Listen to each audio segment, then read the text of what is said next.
नमस्कार, स्वागत छ विशेष संवादमा। म संगीता कटुवाल।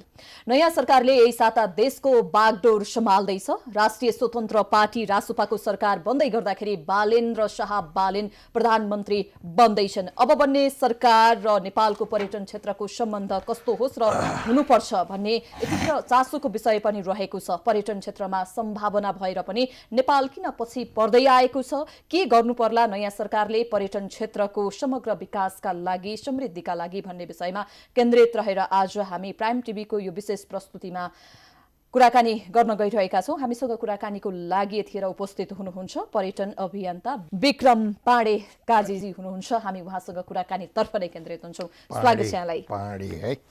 अब ग्रेटर लुम्बिनीका लागि यहाँलाई लामो समय संघर्ष गर्नु पर्यो हैन? अन्ततः विश्व बैंकलाई कन्भिन्स गरेर 13 अर्बको लगानी ल्याउन सफल पनि हुनुभयो। अब लुम्बिनीको मुहार कस्तो हुनुपर्छ, कस्तो परिकल्पना गर्नुभएको छ? त्यति कुरा चाहिँ तपाईले जानकारी राख्नु भएछ। वर्ल्ड बैंकसँग पहिलो मिटिङ गर्ने व्यक्ति नै मै हो, बुझ्नुभयो? भगवानको कृपाले। हजुर।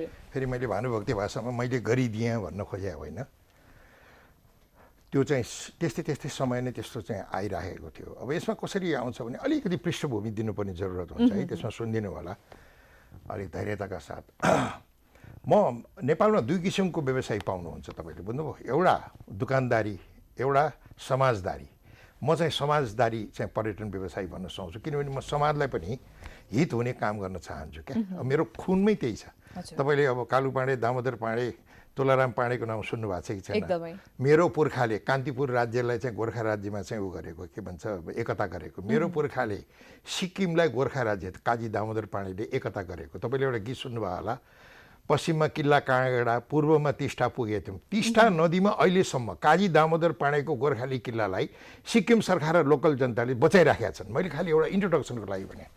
अनि म इनोभेटिभ टुरिज्म गर्दै हिँड्दाखेरि यो माओवादी कालमा चाहिँ धेरै दुःख आइलाग्यो, पर्यटन डाउन भयो, नेपालको अर्थतन्त्र चाहिँ बिग्रिँदै गयो। अनि त्यसै भएर मैले केही एउटा स्पोर्ट्सको गन्ध राखेर अलिकति केही हाम्रो प्रडक्टहरू जस्तो बाणाले पनि त हरेक दसैँ तिहारमा नयाँ नयाँ चाहिँ किसिमको चाहिँ गहना ल्याउँछ नि, त्यस्तै गरेर मैले एउटा म्याराथन पर्यटन भन्ने नेपालमा सुरु गरेको। त्यसमा चाहिँ श्री पशुपतिनाथको चाहिँ आशीर्वाद लागेर त्यो आज नेपालको वर्ल्डमा आइकोनिक म्याराथन भएको छ, बुझ्नुभयो? त्यसको नाम हो तेन्जिङ हिलारी एभरेस्ट म्याराथन। त्यसले चाहिँ खुम्बु क्षेत्रमा के भइदियो भने सगरमाथा क्षेत्रमा सिजन नै तपाईँको 2-3 हप्ता बढ्यो, जुन मैले कल्पना गरेको थिइनँ। मैले त आफ्नै व्यवसाय चाहिँ नडुबोस् अथवा यसलाई अलिकति बचाएर लैजान सकिन्छ कि भनेर काम गरेँ, तर त्यसको चाहिँ प्रतिफल अलिकति अझ राम्रो आइदियो क्या। अनि त्यो कुरो त एक कान दुई कान हल्ला भयो। हल्ला भएपछि मलाई अब लुम्बिनीमा काम गर्ने अवसर पाएँ क्या हो, तपाईँ खालि सगरमाथा मात्रै माया गर्ने, हाम्रो लुम्बिनीलाई माया नगर्ने भन्ने यस्तै भेटघाट छलफलमा ऊ हुन थालेपछि मलाई लुम्बिनीमा काम गर्ने एउटा ढोका खुल्यो, बुझ्नुभयो? अब त्यति बेला के अरे, यहाँ बहिनीको नाम के अरे, सङ्गीता बहिनी। त्यति बेला के रहेछ भने लुम्बिनीमा को चाहिँ आम जनगुनासो के रहेछ भने टुरिस्टहरू चाहिँ बस चढेर आउने, अनि तपाईँको मायादेवी टेम्पलमा 2 घन्टा, 2.5 घन्टा, 3 घन्टा हामी प्रदर्शनी हेर्न जाने, चिडियाखाना हेर्न जाने छ नि, 240 रुपियाँ चाहिँ त्यो गेट फी तिर्ने, घुम्ने अनि फर्केर जाने रे। यो लोकल कुरा है, मेरो कुरा होइन। जनगुनासो सधैँ त्यही रहेछ। अनि लन्च बक्स पनि उतैबाट ल्याउने रे, पानी पनि उतैबाट ल्याउने रे भनेर चाहिँ जहाँ चाहिँ त्यस्तो कुरा सुनिँदो रहेछ। अनि सुनेपछि मैले के गरेँ भने ल ठिक। अनि त्यसपछि मलाई त्यहाँ सद्भावना दूत भनेर बनाएँ। सद्भावना दूत भनेर चाहिँ कस्तो भने त्यो अवैतनिक हो क्या, त्यसमा टिए भत्ता अथवा पारिश्रमिक कुनै पनि पाइँदैन। अनि मलाई पनि खुसी नै लाग्यो, किनभने अब त्यो ऊ पनि हुँदैन, त्यो के पछि विवाद पनि आउँदैन। ल बरु त्यसै मलाई भगवान्ले सायद त्यही जुरायो होला भने जस्तो लाग्यो मलाई त्यसरी यिनीहरूले त्यहाँ नियुक्त गर्यो।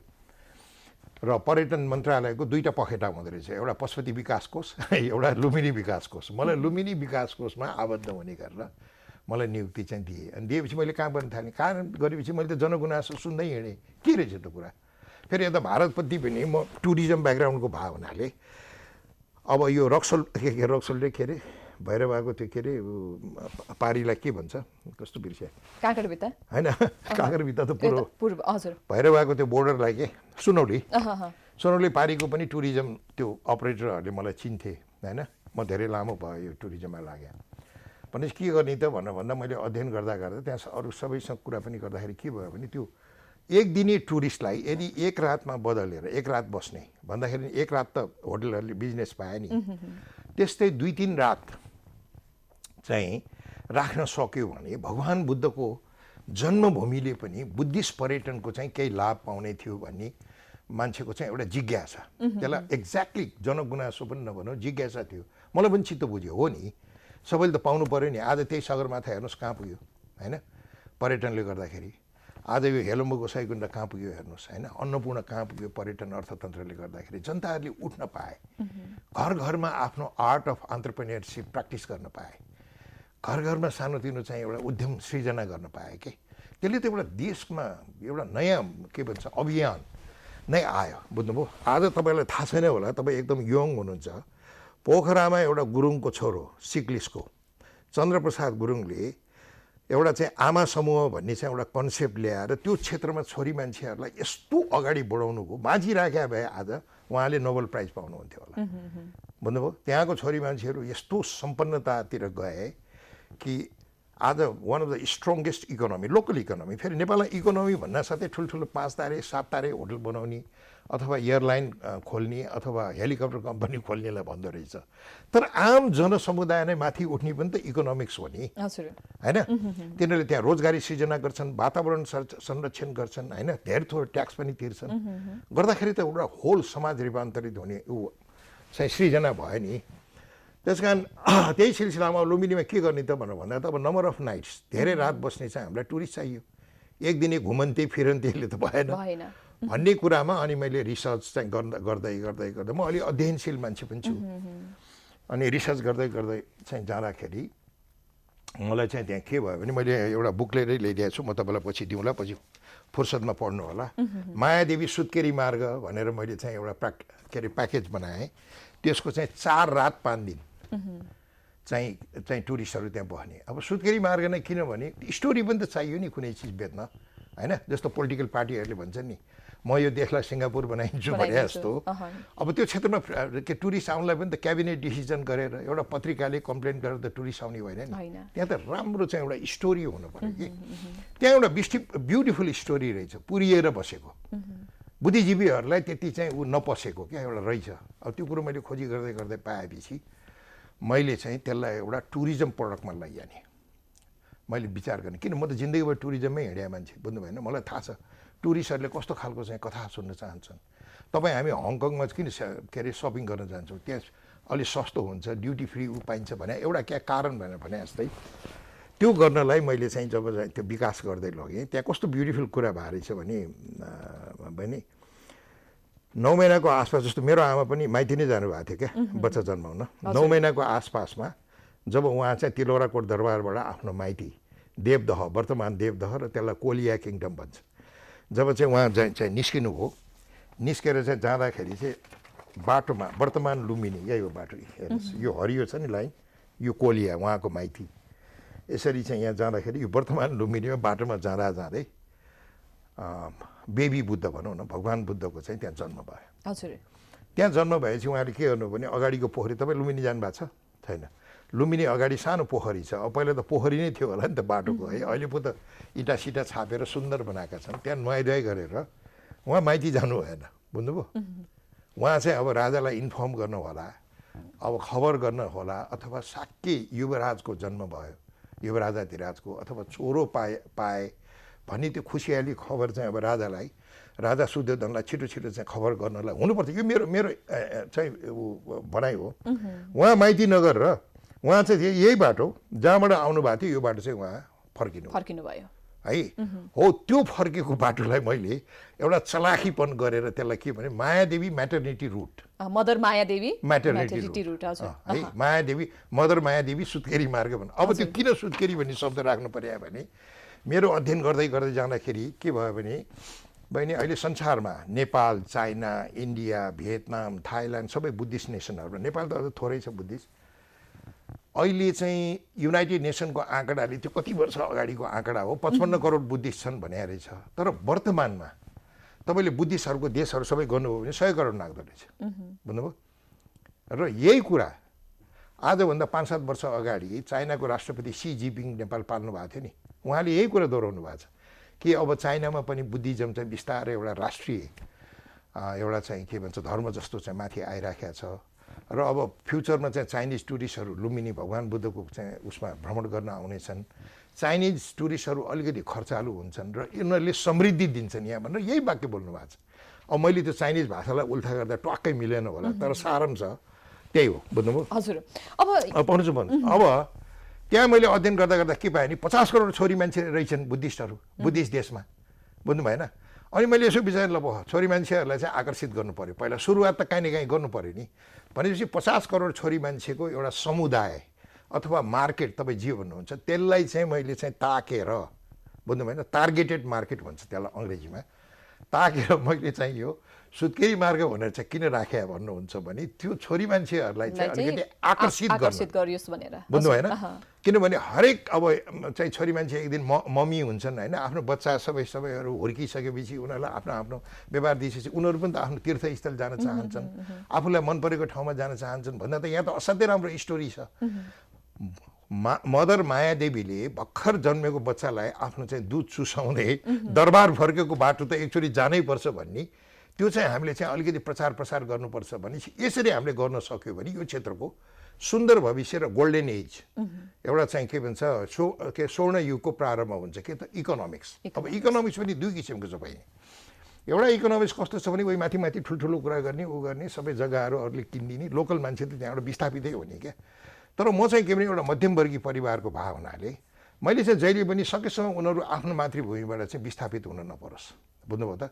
त्यहीँको चाहिँ एउटा इकोनोमिक्स, त्यहीँको चाहिँ लोकल जनताहरू, पिछडिएका जनता, कहिले सुनौलो अवसरहरू नपाएका जनता, धर्महरूबाट ठगिएका जनताहरूले पनि त्यो इकोनोमिक नयाँ चाहिँ एउटा इकोनोमी चाहिँ जुन अब ग्रो हुँदैछ 50 करोड छोरी मान्छेहरूको, त्यो त एउटा एङ्गल हो नि। छोरा मान्छे पनि त आउँछ नि, छोरी मान्छे त मैले एउटा बहाना बनाएको क्या, नारा उही देशलाई सिङ्गापुर बनाउँछु भन्छ नि बुद्धिजीवीहरूले, त्यस्तै त्यो गरेको। भनेपछि त्यहाँ चाहिँ त्यसरी चाहिँ इन्टिग्रेटेड अब लुम्बिनी चाहिँ जन्मभूमि, कपिलवस्तु दरबार चाहिँ शाक्य भूमि भयो होइन भगवान बुद्धको, उनीहरू त शाक्य क्लाइन्ट हो नि। त भने आज तपाईँले हेर्नु भने डाटामा लुम्बिनीमा 15 करोड चाहिँ टुरिस्ट पुगिसक्यो, 15 लाख टुरिस्ट पुगिसक्यो, तर भगवान बुद्धको शाक्य भूमि अथवा दरबार भूमिमा 2 लाख पनि नागेको छैन भन्दा त्यहाँ त ठुलो आर्थिक खाडा लाउँछ हो।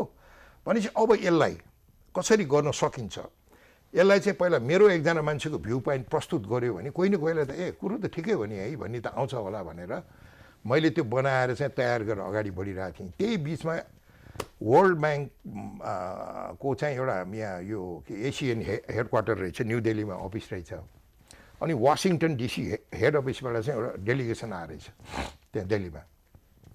अनि उनीहरू पनि के रहेछ भने यो बुद्धिस्ट सेक्टर अब नयाँ हो नि, 100 करोड बुद्धिस्ट, त्यो पनि धर्मावलम्बीहरू, अथवा भगवान बुद्धले धर्म त भन्नुभएको छैन तर त्यतापट्टि समर्पित त छन् नि होइन। ले ट्राभल गर्दाखेरि त्यता एउटा ठुलो इकोनोमिक्स आयो नि त, त्यो पनि एक रात होइन, सबै ठाउँ डुल्दाखेरि त 1 हप्ता लाग्छ है।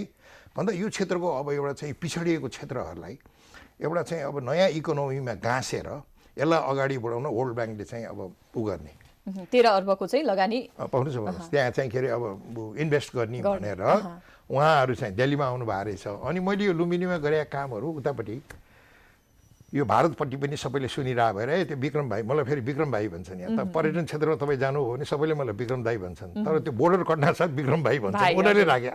म त पहिला रिस पनि उठ्यो नबुझेर, पछि त्यो आधार नै गरे रहेछ क्या। अनि त्यसो यसलाई पनि बोलाउनुपर्छ भनेर मलाई बोलाए। सुन्नुहोस् है, त्यहाँ Buddhist tour operator association of India थियो, मलाई बोलाएछ। म त जान्छु, म त किन यो त मौकै यही हो भनेर चाहिँ मलाई भनेपछि म दिल्ली उडेँ आफ्नै खर्चमा। उडेर गएर अब त्यहाँ हामी मिटिङमा बस्यौँ। मिटिङमा बसेर तपाईँको चाहिँ अनि त्यहाँ अनेक सबैले आफ्नो आफ्नो छलफल राखे है। छलफल राखेपछि अनि त्यसपछि मेरो पालो आयो प्रस्तुत गर्ने यो वर्ल्ड ब्याङ्कको प्रतिनिधिहरू है। अनि म चाहिँ आफ्नो कुराहरू राख्दैछु, यो नालन्दाको प्रोफेसर है, म भएँ है, मैले पनि कुरा राख्दै गएँ।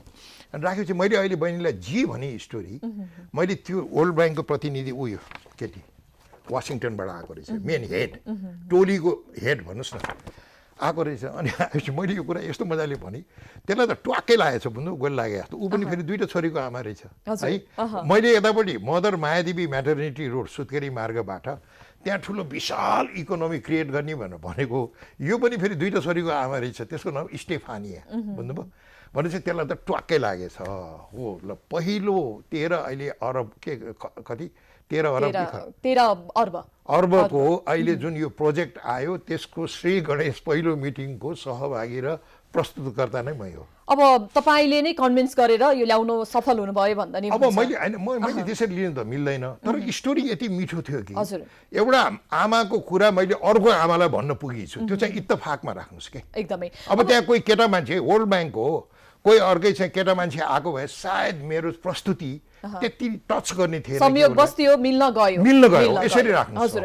अब यहाँले यो स्टोरीलाई लुम्बिनीलाई जुन तरिकाले प्रमोट गर्न खोजिराख्नु भएको छ हैन, त्यस पछाडि अब यो लुम्बिनीको मुहार चाहिँ कस्तो होला भन्ने खालको एउटा लुम्बिनीको मुहार यी आफै झगडा गरेनन्, हाडको लागि कुटाकुट गरेनन् भनी लेखेर राख्नुहोस्। 50 करोड त छोरी मान्छे एउटा मार्केटको सेगमेन्ट, हजुर, एउटा टुक्रा मात्रै मैले कुरा गरेँ। हजुर। छोरी मान्छे आउने ठाउँ छोरा मान्छे पनि आउँछ। त्यो त अब गोल्डन एज मैले यहाँ लेखिदिएकै छ, यी स्वर्ण युग। यहाँ हेर्नुहोस् त, यी भगवान बुद्धको जन्मभूमि र मातृभूमिमा बुद्धिस्ट अर्थतन्त्रबाट स्वर्ण युगको प्रारम्भ। हजुर, क्लियर। हामीले यसलाई चाहिँ कसरी चाहिँ प्रमोट गर्छौँ त? अब प्रमोट गर्ने भन्ने कुरा म एक्लैले मेरो खल्तीबाट 2-4 पैसा खर्च गरेर त सकिँदैन।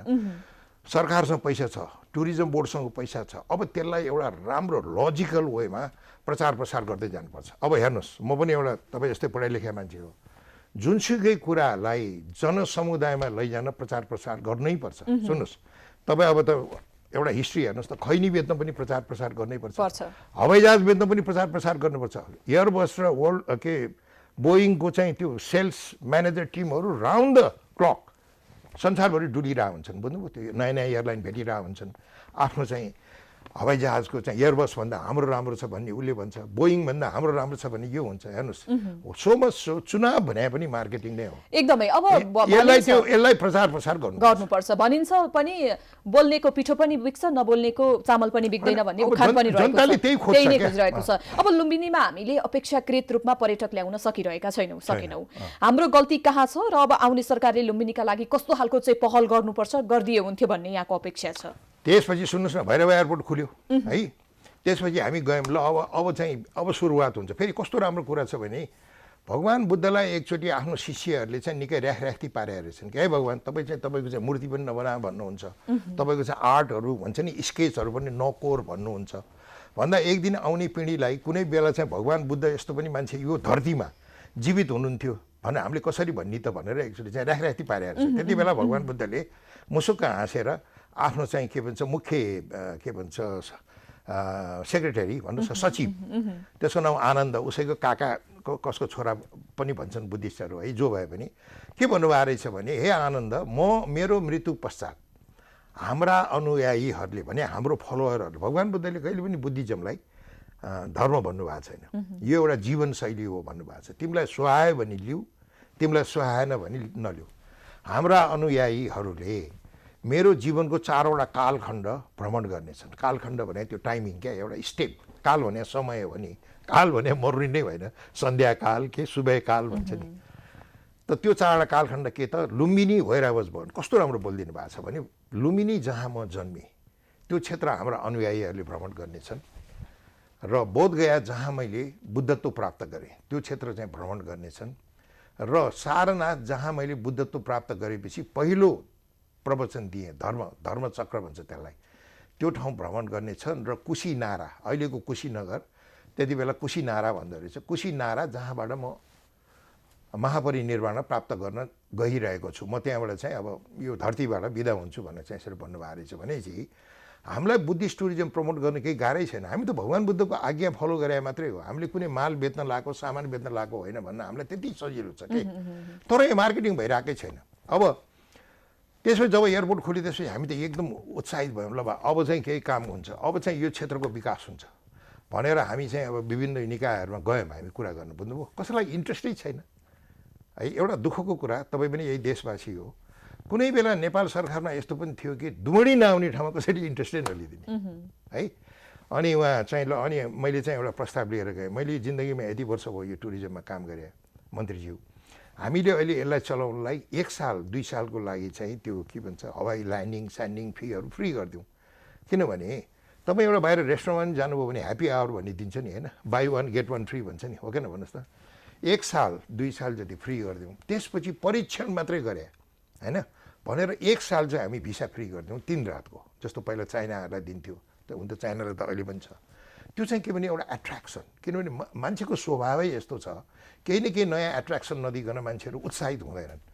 अनि कसलाई दिने त, जो लुम्बिनीमै आएर ल्यान्ड गर्छ भने मतलब ऊ पहिला काठमाडौँ आएर अथवा अर्को ठाउँमा आएरलाई दिने होइन कि जसले लुम्बिनी हाम्रो गौतम बुद्ध इन्टरनेसनल एयरपोर्टमा चाहिँ आएर ल्यान्ड गर्छ तिनीहरूलाई 3 दिनको भिसा फ्री दिने है भनेर हामीले गएर भन्यौँ, मन्त्रीलाई कन्भिन्स गऱ्यौँ। के राई हुनुहुन्थ्यो नि एकजना, के राई हो कि टुर पर्यटन मन्त्री, मैले अहिले अलिकति के किराँती के अरे के किराँती भन्ने सुदन किराँती, उहाँलाई कन्भिन्स गऱ्यौँ। अरूले पनि गएर होइन, मै जस्तो मान्छे अरूले पनि कन्भिन्स गऱ्यो। उहाँ चाहिँ कन्भिन्स हुनु फेरि के भनेको थियो भने हामीले परीक्षण पो भनेको छ, सधैँको लागि होइन नि, 1-1.5 साल चाहिँ दिउँ, त्यसपछि बिस्तारै त्यो सेट भएपछि अनि फेरि बिस्तारै आफ्नो चाहिँ उ गर्नु भनेर भन्दा उहाँले प्रपोजल लिएर जानुभएछ।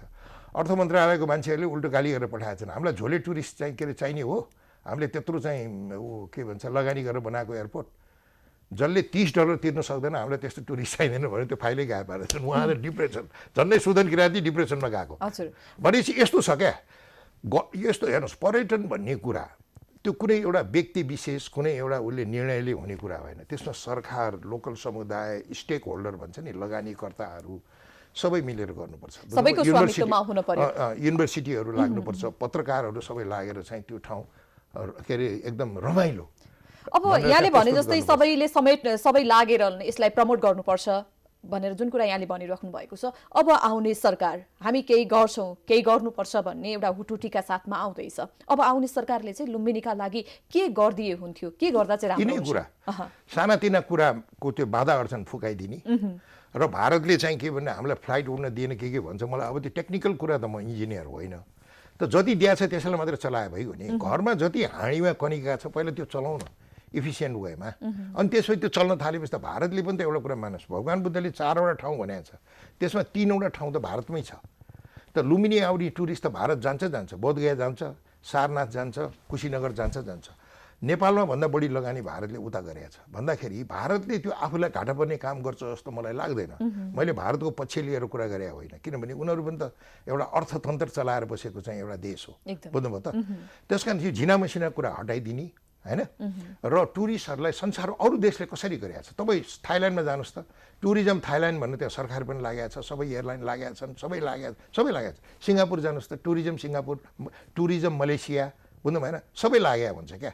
हाम्रो यहाँ नेपालमा चाहिँ के छ भने अब कहाँनिर चुकुल मिलेको छैन, बुझ्नु भएन, त्यो हुँदैन। अब यो सरकारले पनि अब गरे त राम्रै हो होइन, अब गरेन भने हुँदैन, गर्यो भने हुन्छ। ल हुन्छ, किन मोरल अफ द स्टोरी त्यही हो। देशको अर्थतन्त्रलाई मुख्य एउटा कडीको रूपमा अर्थतन्त्रको लागि चाहिँ पर्यटनलाई पनि विकास गर्न आवश्यक रहेको छ। जस्तै यहाँले लुम्बिनीको कुरा गर्नुभयो, सँगसँगै भैरवा विमानस्थलको पनि कुरा गर्नुभयो। लुम्बिनीको ठोस विकासका लागि भनेर चाहिँ भैरवामा गौतम बुद्ध अन्तर्राष्ट्रिय विमानस्थल बनाइयो, तर प्रयोगविहीन बन्यो होइन त, खासै प्रयोगमा आइरहेको छैन। यसले कस्तो चाहिँ असर पारिरहेको छ त अहिले? उहाँ देख्नु भएन, उहाँ सारा होटल बिक्रीमा अस्ति नै चाहिँ पहिलाको पर्यटन मन्त्री के प्रेमबहादुर आलेले त भनिसक्नु भने अब लुम्बिनीबाट आउने भविष्यका न्युजहरू भने सुइसाइड, किन ब्याङ्कको त ऊ तिर्न सक्दैन, पहिला सपना देखाइदियो।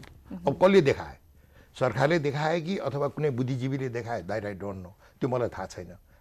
यहाँ त मालामाल, अब यहाँ त भवसागर सुन ओइरिन्छ भने यस्तै कुरो लगाइदिए, सबले आफ्नो जग्गा जमिन धितो राखेर चाहिँ होटल बनाइदिए, टुरिस्ट त छैन, जग्गा जमिन जोडे होइन, आफ्नै जग्गा जमिन त धितो राखे नि त, ब्याङ्कमा लगेर होटल बनाए होइन, अरू चाहिँ के भन्छ इन्फ्रास्ट्रक्चर बनाए, तर टुरिस्ट त जुन आउनुपर्ने मात्रामा त आएन। हजुर, बुझ्नु हो। त्यस कारण यसमा चाहिँ कन्क्लुजन के हुन्छ भने यो जुन स्टेक होल्डर छ नि, अब घर सुन, तपाईँको घर बिग्रियो भने त घर मुलीलाई पनि त दोष आउँछ नि त, हो त्यही हो। घर मुलीले इन्ट्रेस्टै लिएन, हुनसक्छ उहाँहरूलाई फाइदा नहुने कुरा उनीहरू किन लिने होइन। तपाईँले देखिहाल्नु पोखरा एयरपोर्टको अहिले काण्ड, कतिजना मान्छेलाई चाहिँ अख्तियारले मुद्दा चलायो भनेर भने होइन। त्यस कारण अब टुरिज्म बोर्डले पनि, म टुरिज्म बोर्डसँग काम गरेर यत्रो साल भयो, टुरिज्म बोर्डले आजसम्म Buddha was born in Nepal भनेर एउटा पोस्टर छाप्नु सिवाय केही पनि गरेन। मैले एउटा यो मेरो नागरिकको पब्लिक ओपिनियन हो, तपाईँलाई कम्प्लेन होइन। अब सायद उहाँहरूको पनि बाध्यता छ कि होइन, उहाँहरूले गर्न सक्ने, जबकि अहिले टुरिज्म बोर्डमा अहिले पनि त झन्डै 155 करोड कति रुपियाँहरू छ नि होइन। अलिअलि त्यहाँको चाहिँ स्टेक होल्डरहरूलाई दिएर, होटल एसोसिएसन, ट्राभल एसोसिएसनलाई दिएर ल तपाईँहरू पनि अगाडि बढ्नुहोस्, उ गरिस् भनेर भन्दा तपाईँले 50 मुरी धान फलाउँछु भनेर चाहिँ खेती गरेपछि 25 मुरी त फल्छ नि, 20 मुरी त फल्छ नि, फल्दैन, 0 त हुँदैन। त्यस कारण अब यही हो, हामीले म पञ्चायती कालमा जन्मिएँ, अझ पञ्चायत पनि आएको थिएन, म 9 सालमा जन्मिएँ।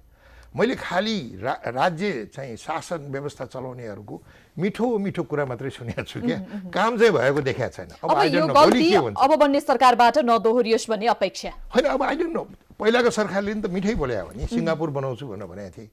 जब यहाँ ऊ भयो नि के अरे त्यो पञ्चायत राख्ने कि बहुदलमा जाने भन्ने के अरे जनमत भएको थियो नि।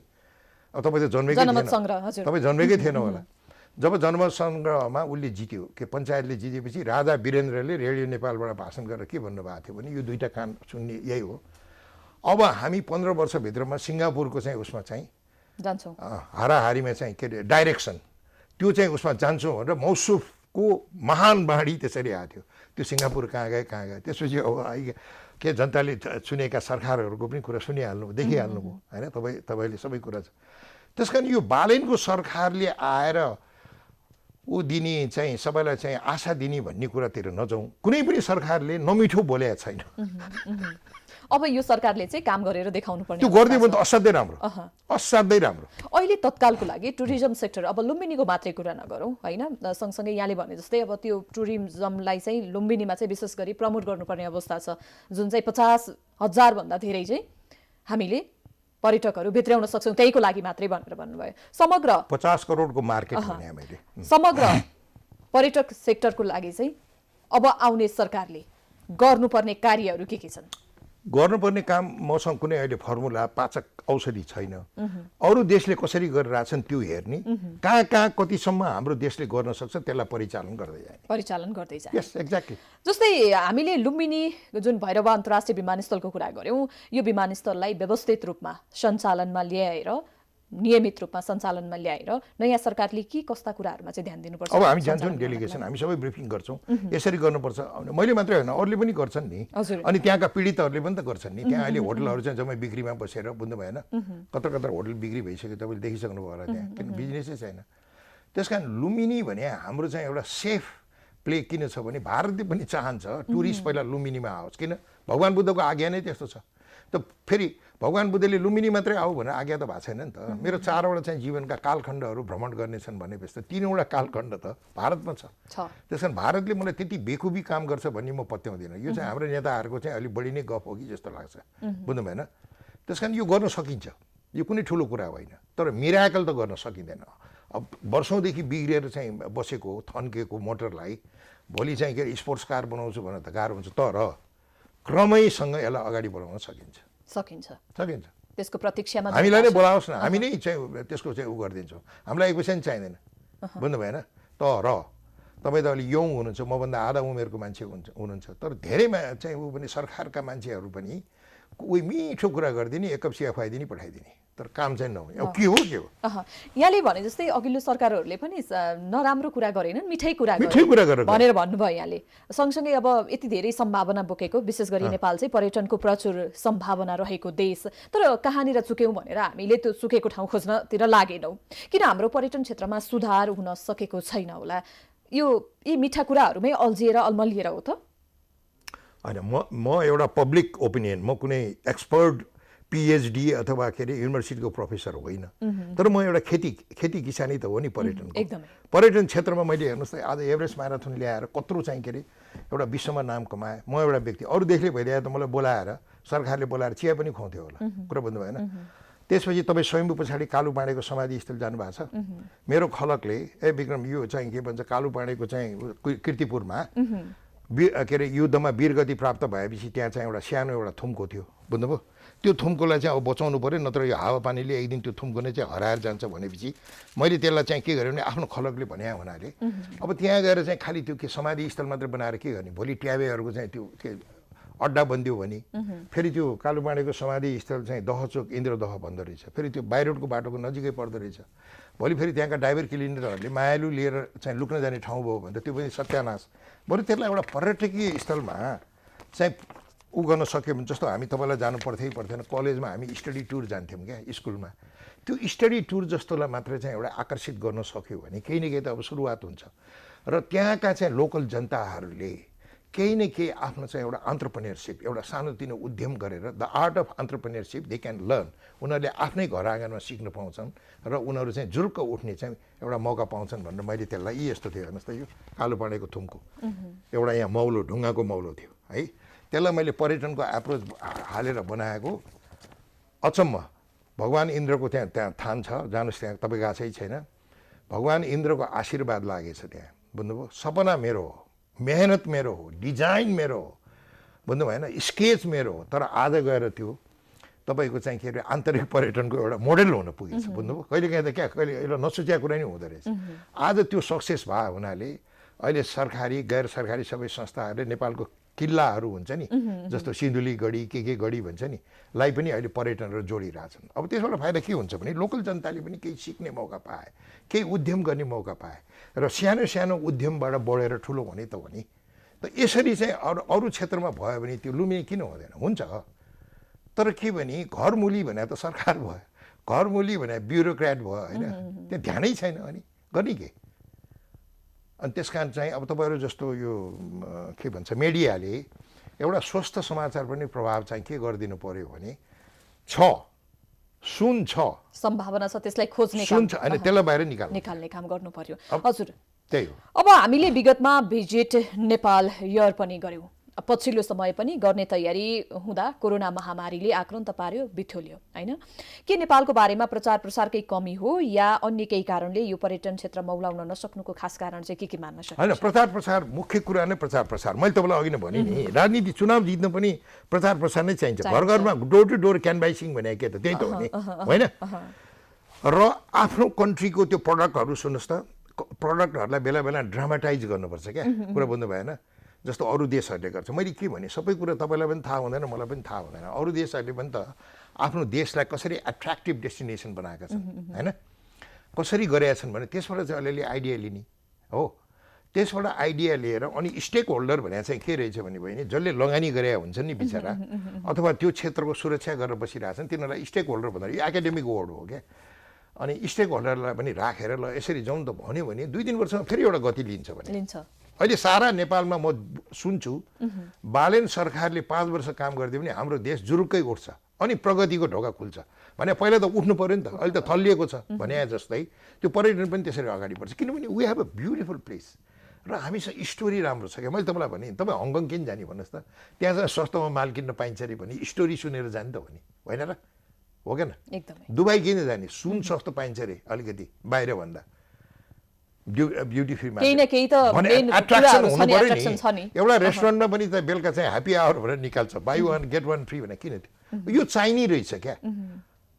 बुझ्नु भएन अब ह्युमन नेचरै त्यस्तो बुझ्नु भएन आकर्षित गरोस् त्यस्तो अब त्यो सदियौँदेखि चलेर आएको छ भने एउटा बुद्धिजीवीले यो जरुरी छैन भनेर के गर्नुहुन्छ होल समाज खत्तम हुन्छ अब तपाईँ विश्वको सर्वोच्च चुचुरो सगरमाथासँग नजिक रहेर पनि काम गर्दै आउनु भएको छ दशकौंदेखि आयोजना गर्दै आउनु भएको एभरेस्ट अन्तर्राष्ट्रिय म्याराथन जुन यहाँ अगाडि पनि भन्नुभयो अब यहाँहरूले धेरै यो पर्यटन सेक्टरमा धेरै कामहरू गर्नुभएको छ तर पनि काहीँ कतैबाट एप्रिसिएट पाएको छैन अन्य देशहरूले एप्रिसिएट खोजे पनि छैन मैले एउटा कुरामा कुरा गरे मात्रै हो किनभने मैले भने नि मैले चाहिँ एउटा स्कुल कलेजदेखि चाहिँ हेर्दै आउँदाखेरि यो संसारमा 2 किसिमको मान्छे भेटेँ बुझ्नुभयो अब हामी कलेज जाँदाखेरि पनि त्यहाँ खालि पोलिटिकल मात्रै चाहिँ क्याम्पेन भयो है कलेजमा एउटा काङ्ग्रेस भन्थे एउटा कम्युनिस्ट भन्थे है जहिले पनि त्यही झगडा र त्यो काङ्ग्रेस कम्युनिस्ट चाहिँ कलेजमा झगडा हुँदाखेरि फेरि पछि त्यसपछि अब जाहिर साहिर खान थाल्यो अलिअलि पक्रियो भने त चाहियो नि काम गर्न थाल्दाखेरि पनि त्यहाँ पनि 2 चाहिँ ऊ रहेछ क्या के भन्छ धार एउटा दुकानदारी एउटा समाजदारी एउटा दुकानदारी भने कस्तो भने 76 जिल्लामा सम्पत्ति जोड्ने बुझ्नु भएन अनि त्यहाँबाट आफै मात्रै कमाउने आफै गर्ने अनि लोक समाजलाई देखाउनलाई एउटा सप्ताह लगाइदिने अनि त्यसपछि एउटा चाहिँ अनि एउटा किताब लेख्ने बुझ्नुभयो मेरा मनका तिर्सना भने जस्तो किताब लेख्यो अनि उपराष्ट्रपति अब त्यो पनि त फिस तिर्या होला उप प्रधानमन्त्रीबाट विमोचन गराउने अनि आफै बुझ्नुभयो त द्याट इज वान अर्को समाजदारी भने कस्तो हुँदो रहेछ नि समाजलाई पनि रूपान्तरण गर्दै लैजाने आफ्नो व्यवसाय पनि अगाडि बढाउने अब त्यो समाजदारीमा म तपाईँलाई 3-4 नाम दिन सक्छु जस्तो चन्द्रप्रसाद गुरुङ आज उहाँले आमा समूह भन्ने कन्सेप्ट ल्याएर अन्नपूर्णवासीको चाहिँ महिलादेखि लिएर अब के भन्छ जेन्ट्सहरूलाई शुद्ध पनि एउटा आर्थिक चाहिँ समृद्धि दिनुभयो हो एउटा उसले हर्कबहादुर गुरुङ जसले समाजलाई पनि अगाडि बढाए आफ्नो अध्ययन एप्लाई गरेर र आफू पनि अगाडि बढे त्यस्तै अब अरू पनि लिनुहोस्, हेर्नुहोस् यो के सन्दुक रुइत हेर्नुहोस् होइन, उसले चाहिँ आँखाको अपरेसन गरेर एउटा समाजलाई नयाँ दिशा दियो, आफ्नो चाहिँ एउटा व्यवसाय पनि अगाडि बढाए है। अब त्यो कुलमान पनि त्यही थियो, बुझ्नु भएन। म 18 घन्टा चाहिँ के भन्छ लोड सेडिङमा बसेको, म एउटा पीडित पछि हो क्या। तर कुलमान आएपछि हामीलाई बत्ती दियो। अब उसले सालीको घरबाट ल्यायो कि भारतबाट ल्यायो कि चाइनाबाट ल्यायो, त्यो उसको जिम्मेवारी हो। त यसरी र उसले आफ्नो व्यवसाय पनि अगाडि बढाए। समाजदारी भने यो हो क्या, भने त्यसबाट रोजगारी क्रिएसन गर्यो, समाजलाई रूपान्तरण गर्दै अगाडि बढायो, आफूले पनि 2-4 पैसा कमायो। किन कमाउँदैन, उद्यमीले गर्छ नि। त्यस कारण मैले भने यो दुई धार हुँदो रहेछ क्या संसारमा। त्यस कारण यसमा अब निष्पक्ष रोल, एउटा गार्जियन रोल खेल्नुपर्ने चाहिँ के भने घरमुली नै हो। घरमुली भनेको सरकार होइन, अथवा ब्युरोक्रेट। हजुर, यो एभरेस्ट अन्तर्राष्ट्रिय म्याराथनले चाहिँ विदेशमा चाहिँ कस्तो खालको प्रभाव पारेको पाउनु भयो? तपाईँ नै बुझ्नुहोस् न, तपाईँ यत्रो पत्रकार यसो कहिलेकाहीँ पढ्नुहोस् न, उसमा कस्तो राम्रो भएको छ। यहाँ सुन्नुहोस्, मेरो 2 हप्ताको चाहिँ ट्रेकिङ, एभरेस्ट ट्रेकिङ, लुक्ला जानुभएको छ? गएको छैन होला, जानुभएको छ? लुक्लाबाट एभरेस्ट बेस क्याम्प फर्किने चाहिँ के भन्छ, मेरो अफिसले 2 हप्ताको ट्रेकिङ चलाउँछ। अनि त्यसमा मैले एट्र्याक्ट, जस्तो रेस्टुरेन्टमा buy 1 and get 1 free भने जस्तै मैले यसो विचार गरेँ, अब यो अलिकति स्पोर्ट्सको गन्ध हाल्नु पऱ्यो, किनभने आफ्नो सामान त बेच्नु पऱ्यो नि। मैले बाँडा क्या, सुनको गहना बनाउने बाँडा जस्तै काम गरेँ। त्यति बेला फेरि एउटा अन्तर्राष्ट्रिय क्षेत्रमा के आइरहेको थियो भने म्याराथन पर्यटन भन्ने आइरहेको थियो कि, बुझ्नुभयो। 10,000 मान्छे गइदिने विकेन्ड भने क्या, शनिबार आइतबार त्यहाँ म्याराथन भइरहेको ठाउँमा गएर त्यहाँको चाहिँ सारा खाइदिने, सारा होटेल अकुपाइड, सारा किनमेल पसल रित्यो, त्यस्तो क्या क्विक इकोनोमी आएको हुनाले एकपल्ट ट्राई गरौँ त यहाँ हुन्छ कि भनेर भन्दाखेरि श्री पशुपतिनाथको अनुकम्पाले मैले आजसम्म मैले यस्तो गरिदिएँ भनेको छैन। यो चाहिँ आज सक्सेस भएर आज वर्ल्डमा एउटा आइकोनिक चाहिँ एउटा रन भएको छ, बुझ्नुभयो। 2 हप्ता ट्रेकिङ जाने, फर्केर आउँदा 1 दिन दौडेर आउने, बुझ्नुभयो त। त्यस्तो भएको छ, एकदम राम्रो भएको छ। यसले रोजगारी सिर्जना गरेको छ, मार्केट सिर्जना गर्यो, बुझ्नु भएन। सिजन पहिला अङ्ग्रेजी महिनाको मेको 5 देखि 7 तारिकमा नाम्चे बजार सगरमाथा क्षेत्र बन्द हुन्थ्यो। अहिले सगरमाथा क्षेत्र कहिले बन्द हुने भन्यो भने आफ्टर द म्याराथन क्यालेन्डरै नयाँ बन्यो, बुझ्नु भएन। त्यहाँ रोजगारी सिर्जना भयो, मार्केट सिर्जना भयो, आय आर्जन सिर्जना भयो, बुझ्नु भएन। एउटा समाज रूपान्तरित हुँदै गयो, कुरो बुझ्नु भएन। हो यस्तो खालको चाहिँ काम गर्न सक्यो भने, किनभने मैले भने नि तपाईँलाई बिजनेस भने एक थरी चाहिँ उयो के दुकानदारी आफै मात्रै बन्ने, आफै महल बनाउने, बुझ्नु भएन, अनि आफै ऊ मात्रै गर्ने, त्यो होइन। हामीलाई समाजदारी, यो हर्क गुरुङ, चन्द्र गुरुङ, यो के सन्दुक रुइत, यो कुलमान घिसिङ भने जस्तो अहिले महावीर पुन त्यस्तै गरिरहेछ। महावीर पुनले हेर्नुहोस् त घाँस दाउरा गरिराखे आफ्नो सन्ततिलाई इन्टरनेट एजमा लगिराखेको छ, बुझ्नु भएन। हो यस्तो गर्न सक्यो भने त्यसलाई पनि डेभलपमेन्ट भन्नुपर्छ हामीले। डेभलपमेन्ट भने खालि त्यो के भन्छ ऊ ठुल्ठुलो 7 स्टार होटल बनाएर, हवाईजहाजहरू मात्रै ल्याएर, खालि हेलिकप्टर कम्पनी मात्रै थपेर, बुझ्नु भएन, खालि त्यो हाउसिङ मात्रै गरेर त्यसलाई मात्रै डेभलपमेन्ट भन्नु। एकदमै राम्रो प्रभाव परेको छ। यही म्याराथनसँग जोडेर साहसिक खेल पर्यटनको पनि चर्चा गर्नुपर्दाखेरि चाहिँ नेपालको सम्भावना त साहसिक पर्यटनमा पनि छ नि। एडभेन्चर टुरिज्म भने त्यही हो, माउन्टेनियरिङ भने नि एडभेन्चर टुरिज्म हो, ट्रेकिङ भने पनि एडभेन्चर टुरिज्म हो, प्याराग्लाइडिङ तपाईँको सुन्नुहोस् न, अनि त्यसपछि माउन्टेन बाइकिङ, त्यसपछि अब यो म्याराथन राफ्टिङ सबै, यो इभन जङ्गलमा तपाईँको चाहिँ हात्ती चढेर हिँड्थे, अहिले त हात्ती चढ्न बन्द गर्यो होइन। त यो एडभेन्चर भने साहसिक क्या, साहसिक भने मतलब त्यो रुटिनबाट अलिकति बाहिर गएर गर्ने क्रियाकलापलाई एडभेन्चर भन्छ। हजुर, जस्तै साहसिक जुन गेमको कुरा गर्नुभयो यहाँले, नेपालको साहसिक पर्यटन खास गरी भने बन्जी जम्पको कुरा गरौँ, प्याराग्लाइडिङको अगाडि गर्नुभयो, र्याफ्टिङ अनि क्यानोइङ जस्ता क्षेत्रमा विदेशी पर्यटकको चासो चाहिँ कतिको जोडिएको छ अहिले? अब त्यो केही समयमा यो निकै माथि आइसकेको थियो, फेरि बीचबीचमा यिनीहरूले अलिकति त्यो धक्का दिइराख्नुपर्छ कि, बुझ्नु भएन। त्यो मार्केटिङ गर्ने, प्याकेजिङ गर्ने, प्राइसहरूमा अलिकति क्या तलमाथि गर्ने। त्यसै भएर त्यसमा नेसनल एयरलाइन र के अरे सरकारी अड्डा भने पर्यटन मन्त्रालय, टुरिज्म बोर्डहरू मिलेर आफ्नो देशको त्यो चाहिँ यो टुरिज्म प्रडक्टहरूलाई बेला बेलामा बाँडाले हरेक चाहिँ दसैँ तिहारमा नयाँ जात्रामा नयाँ निकाल्छ नि, त्यसरी निकालिराख्नुपर्छ। ह्युमन के एउटा साइकोलोजी नेचरै कस्तो छ भने योपालि नेपाल जाउँ न यार, त्यहाँ त एउटा नयाँ कुरा भइरहेको रहेछ भन्ने कुरा त्यस्तो हौवा क्रिएट गरिराख्नु पर्ने रहेछ क्या। मैले पनि यहीँ आएर थाहा पाएको, बुझ्नु भएन।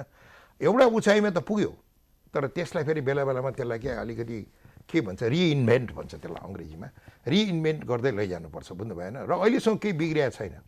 र अहिले हामीले हेर्नुपर्ने के भने हाम्रो नेपाल डेस्टिनेसन अलि महँगो हुँदै गयो, किनभने यो कोभिडले गर्दाखेरि एयरलाइनको प्राइसहरू हेर्नुहोस् त 3 लाख है टुरिस्टहरूलाई चढेर आउँदा क्या। पहिला जब 1 लाखभित्रै पाइन्थ्यो है। यो अनि फेरि यो युरोपको वार भयो नि, यो अहिले के अरे त्यो युक्रेन र उसको वारले हेर्नुहोस् त तपाईँको ग्यास मध्यपूर्वको अनि मध्यपूर्व त अहिले भर्खर आएको त्यहाँको मान्छेहरूको पनि त सेभिङ के हुँदो रहेछ भने हामी कहाँ आउने टुरिस्टहरूले पहिला भन्थे भने हो Vikram very nice holiday so will come back after 2 years हामी 2 वर्ष हामी सेभिङ गर्छौँ अनि हामी 2 वर्षपछि फेरि घुम्न आउँछौँ भन्थे उनीहरूको त्यो घुम्ने चाहिँ एउटा कल्चर नै रहेछ क्या अब बिचरा उनीहरूको पनि आम्दानी घट्यो अब पहिला $20-25 किनिरहेका ग्यास अहिले $500 भन्दा उनीहरू आफै पनि चाहिँ त्यो के आफ्नो बचत घट्दै गयो उनीहरूलाई त्यस कारण यी विभिन्न कारणहरूले धेरै नै मुस्किल भइरहेछ र नेपालको चाहिँ के भन्छ राजनीति जहिले पनि उथल पुथल जहिले पनि अनेक जहिले पनि समस्या फेरि टुरिस्टहरूको नेचर कस्तो हुँदो रहेछ भने बहिनी त्यो डिस्टर्बेन्स भइरहेको ठाउँमा दुःख पाउन जान मान्दैनन् क्या उनीहरू किनभने उनीहरूले आफूले बचत गरे पैसा खर्च गरेर इन्जोय गर्न जाने हो नि एकदमै जुन चाहिँ अस्ति जेनजी आन्दोलन ताका पनि पर्यो यसको अलिकति नराम्रो टुरिस्टलाई राइट र रङसँग उनीहरूलाई इन्ट्रेस्ट छैन नेपालमा सायद जेनजी आन्दोलन राइट थियो अथवा राइट थिएन भन्ने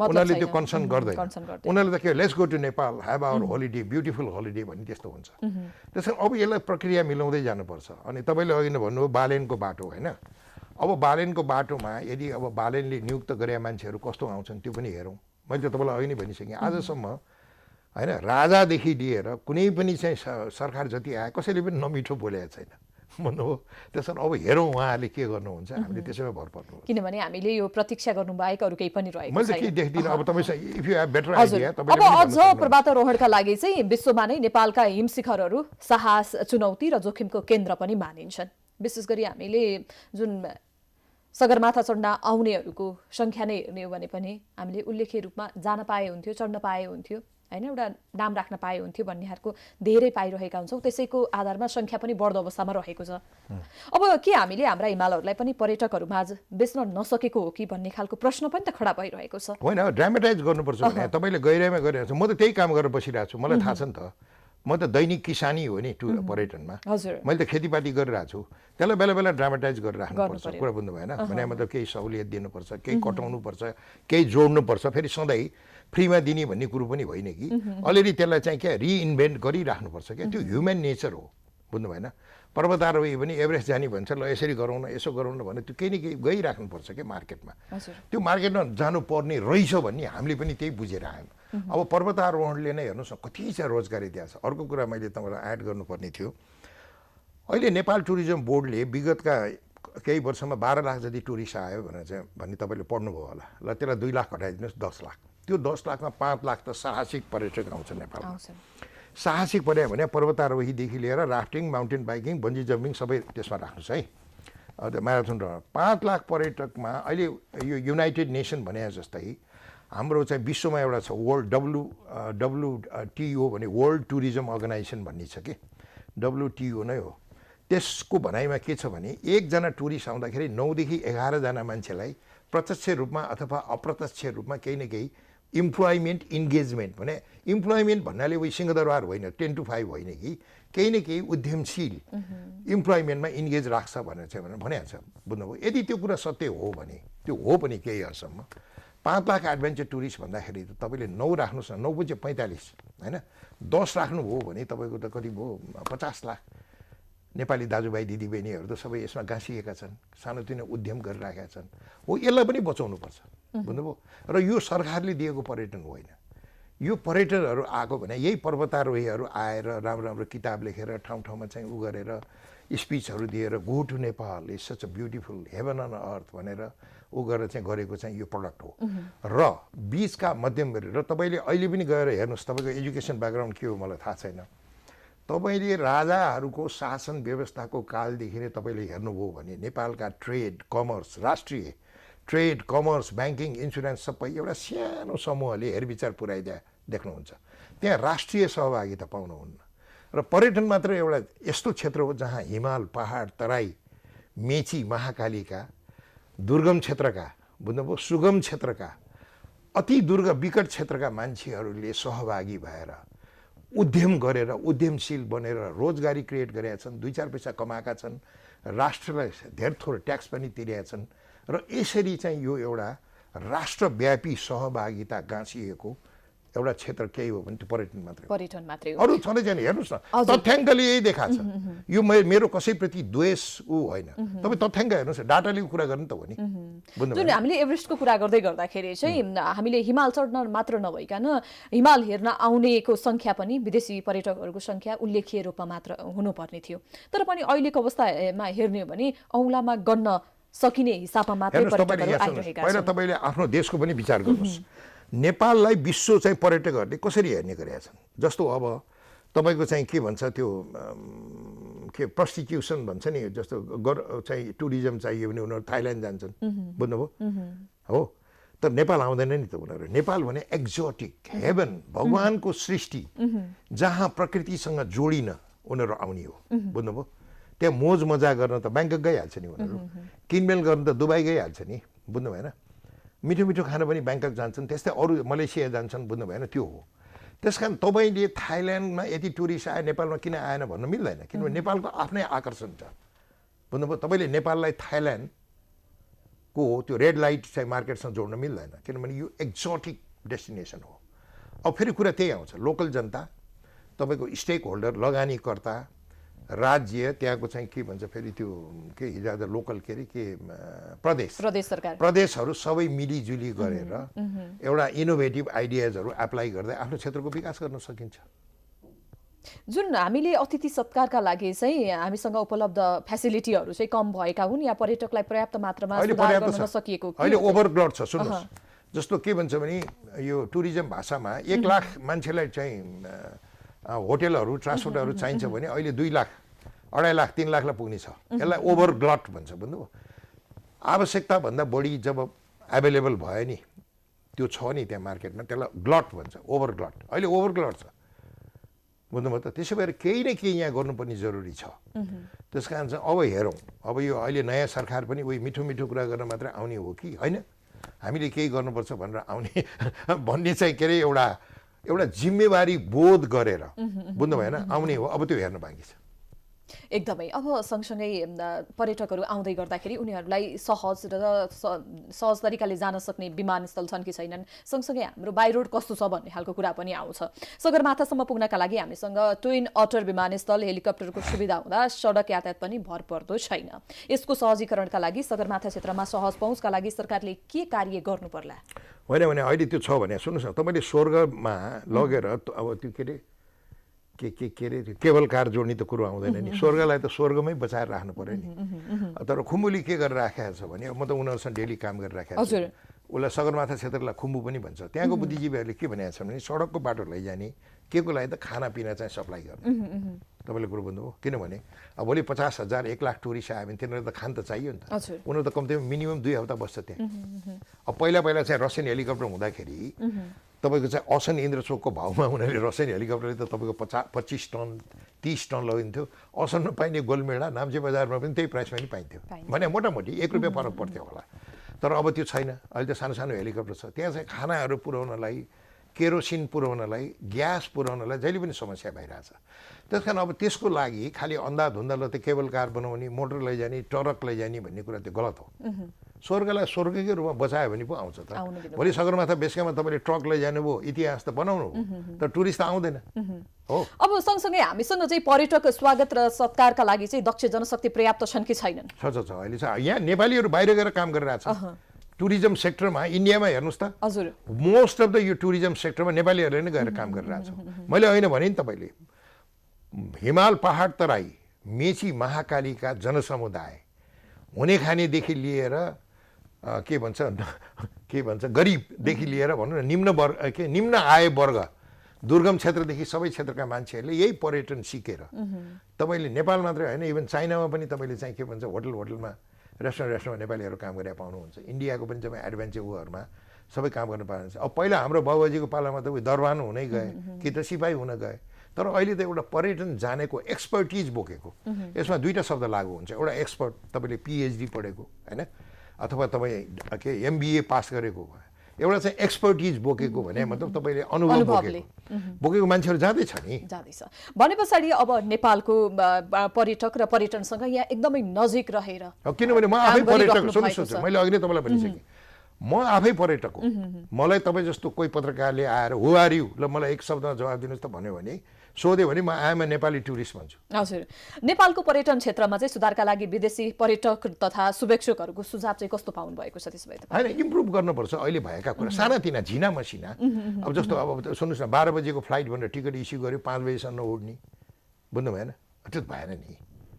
1.5 घन्टा भने जहाँ पनि हुनसक्छ होइन, 30 मिनट 40 मिनट जहाँ पनि हुनसक्छ, घन्टौँ घन्टोसम्म नभइदिने यस्ता कुराहरूमा चाहिँ सुधार अनि त्यो पनि अनि त्यो एयरपोर्टमा पनि आउन साथ त्यो त छाट पछाट भएन। एउटा अरू देशमा जानुहोस् न, तपाईँ त बाहिर धेरै डुल्नुभयो होला, बाहिर निस्केपछि चट्ट एउटा अर्गनाइज छ नि, ट्याक्सी यो लाइनमा, प्राइभेट गाडी यो लाइनमा, अन्डरग्राउन्ड यो लाइनमा छ नि व्यवस्थित, त्यो हुनु पऱ्यो होइन। म त सुन्छु अहिले त्रिभुवन इन्टरनेसनल एयरपोर्टै कुन चाहिँ एउटा व्यापारीले ठेक्कामा ल्याएको छ अरे होइन, एक व्यक्तिले ल्याएको छ अरे होइन, त्यो पनि त राम्रो होइन होइन। अब कसैले फाइदा लियो होला, त्यो त एउटा देशको राष्ट्रको चरित्र होइन नि। कुनै पनि नाका, कुनै पनि अन्तर्राष्ट्रिय एयरपोर्टहरू होइन एकजना व्यक्तिले पाउनु भने त त्यो त अचम्मको कुरा भयो। हामी अन्त्यमा आइसकेका छौँ। अब आउने नयाँ सरकारले नेपालको पर्यटन क्षेत्रको दिगो विकासका लागि के कस्तो अपेक्षालाई, कस्तो पक्षलाई चाहिँ प्राथमिकतामा राखेर कार्य गर्नु आवश्यक रहन्छ? मैले बालेन शाहलाई भेटेँ भने मैले यही कुरा राख्छु, बालेन शाहज्यू तपाईँले चाहिँ राजतन्त्रको दिनदेखि हेर्नुहोस् नेपालको राष्ट्रिय अर्थतन्त्र, ट्रेड, कमर्स, ब्याङ्किङ सबै एउटा सानो समुदाय बुझ्नुभयो ले हेरविचार पुर्याइदिएको भन्छु म, बुझ्नुभयो? डाटा हेर्नुहोस्। तर पर्यटन मात्रै एउटा यस्तो पाउनुहुन्छ बालेन शाहज्यू जहाँ हिमाल, पहाड, तराई, मेची, महाकाली, हुने खाने जाति, बुझ्नुभयो त, जनजाति, निम्न वर्गका जाति अथवा कम आय जाति, दुर्गम जाति सबैले आफ्नो आफ्नो सिप नलेजलाई इन्भेस्ट गरेर खेलाएर त्यहाँ केही उद्यम सृजना गरेर रोजगारी सृजना गरेर 2-4 पैसा कमाएर ब्याङ्कलाई पनि ऋण तिरेका छन् र 2-4 पैसा भने मैले एउटा इक्जाम्पल दिएँ है, ट्याक्स पनि तिरेका छन् र त्यसरी एउटा सन्तुलित समाज निर्माण गरेका छन् जुन तपाईँले राष्ट्रिय अर्थतन्त्रमा अरू क्षेत्रमा तपाईँले पाउनुहुन्न भनेर मै भन्ने। तपाईँ गएर चेक गर्नुहोस्। हस्, यहाँको समय र संवादको लागि धेरै धेरै धन्यवाद। Thank you. दर्शकवृन्द, हामीले आजको विशेष प्रस्तुति बालेनको बाटोमा कुराकानी गऱ्यौँ विक्रम पाण्डे काजीज्यूसँग। र नयाँ सरकारले यही साता देशको बागडोर सम्हाल्दैछ। राष्ट्रिय स्वतन्त्र पार्टी रासोपाको सरकार बन्दै गर्दाखेरि बालेन शाह प्रधानमन्त्री बन्दै हुनुहुन्छ र अब आउने सरकारले चाहिँ पर्यटन क्षेत्रको लागि के कस्ता कार्यहरू गर्नु उचित हुन्छ लगायतका विविध विषयमा केन्द्रित रहेर कुराकानी गऱ्यौँ। हेर्दै गर्नुहोला प्राइम HD। नमस्कार।